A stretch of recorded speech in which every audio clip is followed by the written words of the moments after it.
Anda bisa mendapatkan kebahagiaan dalam aktivitas apapun sekalipun sederhana. Tapi ketika kebahagiaan itu tidak diiringi dengan ridha Allah, rasanya itu akan selalu sementara. Kita butuh momen-momen baru untuk mendatangkan kebahagiaan itu. Tapi titik poin ketika Allah ridha dengan apa yang kita kerjakan, apa yang kita lakukan, maka Allah akan tanamkan satu cawan yang luas kandungannya, yang bisa menerima setiap keadaan dengan hal yang paling menyenangkan. Apapun yang kita lihat selalu nyaman. Yang kita dapati, kita ridha dengan apa yang Allah berikan. Keadaan itulah yang oleh Nabi itu diungkapkan dengan komen yang sangat simpel tapi dalam isinya. Kata Nabi, ajaban di amril mu'min. Orang beriman itu kalau benar imannya, maka kehidupan itu mengagumkan. Bila dia mendapatkan kesuksesan, dia iringi dengan kesyukuran. Sehingga sifatnya tetap proporsional. Dia sukses tapi ada keseimbangan dengan syukur. Sehingga tidak berlebihan menyalurkan kesuksesannya itu. Dan dengan sifat berlebihan itu hanya memberikan beban pada dirinya. Saya pernah sampaikan kan, di kesuksesan itu identik dengan gaya hidup. Rumus gaya di fisika itu kan selalu F1 banding lurus dengan F2. Apa yang didapat itu yang keluar. Tapi orang tidak boleh lupa bahwa F itu selalu berbanding lurus dengan P. Gaya berbanding lurus dengan tekanan, hukum Pascalnya. Semakin banyak gaya, semakin tertekan hidupnya. Itu bandingan nilai kehidupannya. Nah, jadi gaya itu diperkenankan. Karena itu bagian dari energi. W sama dengan F dikalikan S. Hukum energi kan begitu. Jadi hidup nggak mungkin kalau nggak ada energi. Tapi energi yang terbaik itu akan dihasilkan. Membawa kesuksesan kebahagiaan ketika ridha Allah tertanam. Saat dia sukses, dia bersyukur sehingga proporsional. Saat dia merasakan duka pun, dia nyaman karena punya sabar. Nah, sabar itu mahal. Di Jepang ada banjir, itu bisa minta maafnya luar biasa, tak tahan dia bunuh diri. Di kita banjir bisa berenang. Itu gambaran. Cuma kalau nggak seimbang repot juga. Nah, membangun keseimbangan itu butuh konektivitas yang kuat dengan Allah. Konektivitas itulah yang dalam bahasa agama disebut dengan sholat namanya. Ya.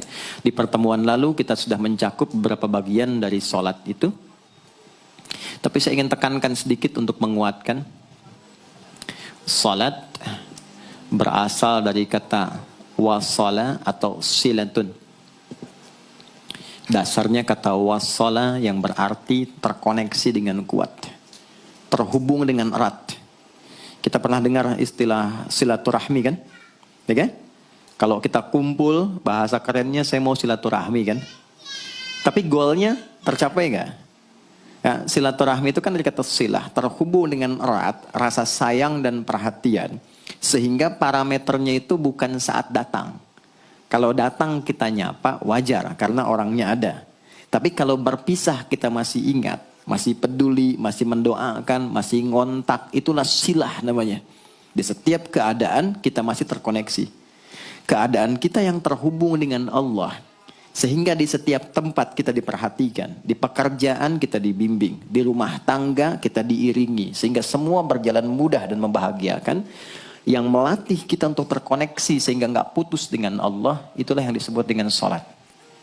Sehingga goal dari sholat itu adalah membangun konektivitas kita dengan Allah yang kuat. Itu yang dimaksud di Quran surah keempat An-Nisa di ayat 103. فَإِذَا قَضَيْتُمُ الصَّلَاةَ maka jika anda telah tuntas mengerjakan sholat, فَاذْكُرُوا اللَّهَ. Ukuran keberhasilan sholat anda itu ketika anda merasakan konektivitas dengan Allah, mulai nyambung. Qiyaman, jalannya ingat Allah. Sehingga kalau orang jalan, bekerja di apapun, saat dia ingat Allah, dia bisa memfungsikan tubuhnya sehingga tidak mengerjakan apa yang Allah tidak sukai. Gak akan mungkin Anda melihat sesuatu yang tidak Allah senangi. Dalam keadaan yang sama Anda ingat Allah. Gak akan mungkin melangkah pada tempat yang salah saat ingat Allah. Dan itu tidak mudah. Karena banyak orang keluar masjid pun setelah selesai sholat masih tertukar sendal. Padahal kalau dia ingat Allah gak mungkin itu terjadi. Itu pelajaran dasarnya. Wa qu'udan wa ala junubikum. Baik itu duduk bahkan sampai berbaring. Ada koneksi. Nah jadi singkatnya, sholat itu semua gerakannya, semua bacaannya, Dari mulai kita bertakbir sampai kita salam, bacaan yang mengiringi, itu bukan sekedar gerakan hampa makna, formalitas kita bergerak dan berakhir, bukan sekedar membaca bacaan yang tidak ada isinya, tapi semua bimbingan bagaimana kita diajarkan langsung oleh Rasulullah bisa mengoneksikan lewat gerakan dan bacaan itu tersambung kepada Allah, sehingga feedbacknya semua apa yang kita bacakan dijawab oleh Allah. Semua gerakan yang kita lakukan ini hakikatnya bimbingan tentang inti kehidupan kita. Jadi di sholat itu ada bacaan, ada gerakan, ada hikmah, ada maknanya semua. Jadi bukan kita takbir begini hampa saja. Tidak. Kenapa mesti begini? Kenapa tangan yang kanan menutup yang kiri?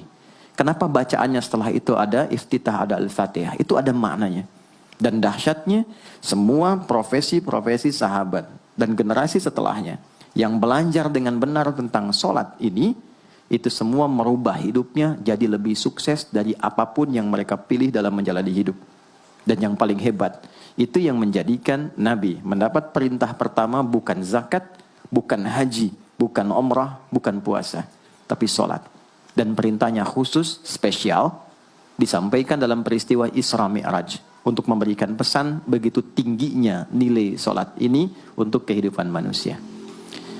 Mohon izin maaf bagi teman-teman yang baru bergabung, supaya tidak banyak mengulang, teman-teman bisa cek kembali di pelajaran sebelumnya. Kita kemarin telah selesai di pembahasan iftitah dengan tangan kanan meletakkan di punggung yang kiri, lalu kemudian diletakkan di atas dada seperti ini. Kesimpulannya adalah, saya cepat saja, dari mulai kita bertakbir, kalau ingin terkoneksi dengan Allah, maka fokuskan diri kita untuk tersambung. Buang urusan dunia semua ke belakang. Jangan bawa dalam sholat. Kalau ingin kita tersambung dengan Allah, tepikan yang lain, hadapkan diri kita, pasrahkan. Hanya Allah yang tinggi, yang agung, yang istimewa. Kalimat agung, tinggi, istimewa, itu disebut dengan akbar. Maka kita ucapkan Allahu Akbar. Kita buang semua urusan dunia ke belakang, pasrahkan diri kita, hadirkan sekarang hanya Allah yang agung saja.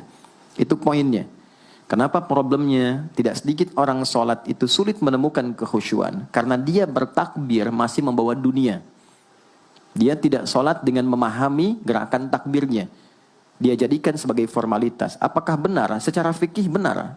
Gugur kewajiban, dapat pahala sesuai keikhlasan. Tapi value dari sholat yang mahal itu nggak dapat. Itu poinnya. Buang semua urusan dunia. Kemudian tambatkan diri kita hanya kepada Allah. Dan uniknya kata Nabi, di fase itulah setan mulai bertugas yang mengganggu kita. Supaya kita tidak fokus untuk memahami dan melakukan apa yang kita baca dan kita gerakan. Ada setan khusus menggoda orang sholat, namanya khanzab. Nanti ada 9 jenis setan yang detil tugasnya itu berada di sekitaran kita. Mungkin satu kali Mas Baim kita belajar tentang fikih setan. Belum pernah ada kan ya? Anda kalau kesini cuma tahu jalan yang lurus, nggak tahu macetnya, nggak tahu lubangnya, sulit menghindarinya. Kebanyakan orang belajar tentang malaikat, tapi nggak belajar setannya. Sehingga nggak tahu setan apa yang sedang memprovokasi dirinya. Di Quran, malaikat disebutkan 88 kali, setan disebutkan 88 kali. Kalau kita cuma dengar motivasinya, nggak tahu provokasinya, kita nggak tahu bagaimana cara menghindari yang ini. Itu poinnya. Khanzab itu, dia menggoda orang sholat, dimulai dari takbir. Jadi kalau belum takbir, Anda bisa merasa fokus apa saja. Nggak percaya silakan. Sebelum takbir tuh bisa siap fokus. Tapi begitu Anda mulai bertakbir, di hadis riwayat Abu Daud, Allahu Akbar, fayaqulu syaitanu. Maka di sini setan mulai tugasnya untuk mengganggu orang supaya nggak dapat nilai-nilai tadi. Maka dia berkata, udhkur kadza. Kamu ingat ini ya, kamu ingat itu ya. Betapa Anda memulai dengan membuang semua urusan dunia. Tapi kalau sudah takbir, itu setan yang install. Masuk sendiri dia. Makanya kalau nggak percaya silakan nanti zuhur tuh ya. Begitu Anda takbir, itu masuk semua. Ingat ini, ingat itu, mobil parkir di mana. Sampai ceramah saya sekarang pun itu akan masuk. Ingat ya, ada setan yang goda. Nah itu setan itu. Itu setan sendiri. Membuat kita itu begitu lupa. Sampai lihat ujung hadisnya. Hatta la yash'ural musalli kam raka'atan yusalli. Sampai nanti akan ditemukan orang sholat. Dia tidak sadar berapa rakaat sedang menunaikan sholatnya. Nah, itu kalau Nabi sampaikan pasti terjadi. Poin. Untuk kita bisa mengatasi itu, poinnya apa? Quran surah ke-29 dulu, ayat 45. Quran surah 29, Al-Ankabut, ayat 45. Di Islam tuh uniknya begini, istimewanya. Nggak ada satupun ibadah yang hasil kreasi manusia. Semua terukur. Ini dalilnya, alasannya, landasan kita ibadah itu dari Tuhannya ini. Penjelasan contohnya ini dari Nabi. Pakemnya begini, kodifikasi ilmunya seperti ini. Sehingga terjaga sampai kapanpun. Dan tidak ada satupun yang kita kerjakan dalam ibadah, kecuali semua punya landasan yang kuat. Dan hebatnya diterangkan. Ini caranya, ini bacaannya, ini maksudnya seperti ini hikmahnya. Kenapa Anda begini? Kenapa begitu? Hasilnya apa? Ketika seseorang sedang memulai sholatnya, dari awal dia pengen fokus, tapi ketika dia mulai bertakbir, muncul godaan, maka sebelum sholat ditunaikan, Allah sudah ingatkan, Utlu ma uhya ilaika minal kitab. Utlu itu dari kata tilawah. Artinya baca, pahami, amalkan apa yang telah dipahami itu. Jadi sejatinya sebelum sholat, kata Allah kalau ingin menikmati sholatnya, ingin tahu value dari sholat dan dihasilkan seperti orang dulu meraihnya, maka jangan kita terfokus untuk formalitas saja. Yang penting benar bacaan, takbir sampai salam terjaga. Betul, sekali lagi, itu menggugurkan kewajiban, formulasinya selesai, secara fikih tuntas, tapi hikmah sholat yang tadi itu kita nggak dapat. Maka yang terjadi apa? Baca dulu, tilawah, utlu, baca, pelajari dulu, sebelum sholat. Kemudian pahami, kenapa takbirnya begini? Kita kemarin sudah belajar. Kenapa tangan kanan menutup yang kiri? Apa maksudnya sampai kita diperintahkan sholat? Bagaimana kemudian saat kita baca Al-Fatihah? Kenapa yang dibaca itu? Apa yang jadi bimbingan dari Al-Fatihah untuk kehidupan kita? Kalau sholatnya seperti itu akan merubah hidup kita. Itu langsung Allah sampaikan demikian. Lalu kerjakan, wa aqimis shalah, tunaikan sholat seperti aku tadi isyaratkan, kata Allah. Inna sholata tanha 'anil fahsya wal munkar. Maka jika engkau menunaikannya seperti itu, sholat akan merubah hidupmu. Itu kata Allah tuh. Minimal mendorong kita berbuat jadi lebih baik. Jadi bukan sekedar menjadikan kita pribadi baik, tapi semua yang kita kerjakan menjadi lebih baik. Itu sholat. Itu yang bisa merubah seorang Jundub bin Junadah yang dikenal dengan Abu Dzar Al-Ghifari. Ini teman-teman, kenapa Ghifar itu viral? Ghifar itu adalah desa pembegal. Jadi semua sekampung begal semua. Sekampung. Pimpinannya namanya Jundub bin Junadah. Jundub bin Junadah. Singkatnya masuk Islam. Saat masuk Islam, secara singkat saja, Nabi arahkan, diajarin sholat. Betapa sholat merubah hidup beliau, jadi lebih baik. Kembali ke kampungnya, mengajarkan, singkatnya apa? Madinah heboh dengan kedatangan tapak kaki, yang ternyata itu orang-orang Ghifar. Sekampung kurang lebih masuk Islam, dan berubah jadi orang baik semua. Merubah hidup mereka. Jundub orang sukses, setelah itu jadi ustadz. Ini mungkin yang menginspirasi judul preman jadi ustadz. Ini tadinya pembegal. Pembegal semua. Sekampung sukses, jadi orang baik. Aktivitasnya berubah, lebih berkualitas. Untuk memberikan inspirasi ke generasi masa depan. Bahwa kami dulu pernah begini, dengan sholat kami berubah. Kesuksesan kami raih, maka diviralkanlah nama daerahnya. Tambahkan al di depannya, ujungnya tutup dengan i. Maka dilekatkan nama bekennya, kunyah namanya Abu Dzar. Abu Dzar Al-Ghifari. Al-Ghifari itu untuk memberikan kesan begini. Saya ini dari Ghifar. Itu kampung jelek, desa tempat pembegal, tapi Islam merubah. Saya menjadi lebih baik. Salat mengarahkan saya punya kualitas hidup yang lebih baik. Itu poinnya. Sejak peristiwa itu, orang-orang Islam dari manapun yang bukan Arab, itu selalu melekatkan nama daerahnya untuk mengenalkan. Islam pun sudah sampai ke tempat saya. Buktinya, saya menjadi baik. Ada namanya Muhammad, punya bapak namanya Ismail, punya kakek namanya Ibrahim, kakek buyutnya Al-Mughirah, eyang buyutnya Al-Bardizbah, tinggal di kecamatan Ju'fah, kabupatennya Bukhara, provinsinya Khorasan, negaranya Uzbekistan sekarang. Maka karena dari Bukhara, dia kenalkan diri, datang ke daerah Arab, saya dari Bukhara. Rumus yang sama, tambahkan al di depannya, ujungnya i. Maka dia katakan, Ana Al-Bukhari. Itulah Imam Al-Bukhari. Bukan orang Arab. Kita punya guru besar Syekh Nawawi dari Banten. Ana Nawawi Al-Bantani.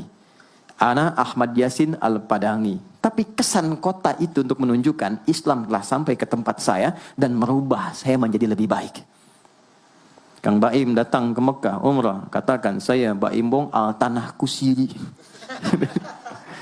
Maka kesan yang dibangun itu telah sampai ke tempat saya, merubah saya lebih baik. Saya Arman al Pondok Indahi misalnya kan, tidak masalah. Itu sah. Dan orang mengenal, oh rupanya Islam telah ke setiap wilayah. Tapi value-nya sampai enggak. Jangan cuma kita katakan saya dari fulan, saya dari tempat A. Poinnya adalah apa yang merubah engkau dari Islam menjadikan engkau lebih baik. Jadi kalau ada orang Islam mengaku Muslim, lisannya tidak lebih baik. Maaf sekali, telinganya mendengar tidak yang baik, perilakunya kurang baik, maka dipertanyakan klaim keislamannya. Sudah sejauh mana saya mendapatkan keberkahan dari Islam itu? Itu yang menjadikan kenapa sholat paling pokok dipaksa kita wajib. Bukan karena sujud rukuknya. Anda tidak sujud pun tidak akan menurunkan status Allah sebagai Tuhan. Tetap Tuhan. Tapi ternyata ada value besar yang dengan kasih Allah diminta kita sholat supaya kita minimal jadi orang baik. Dan sukses dalam hidup.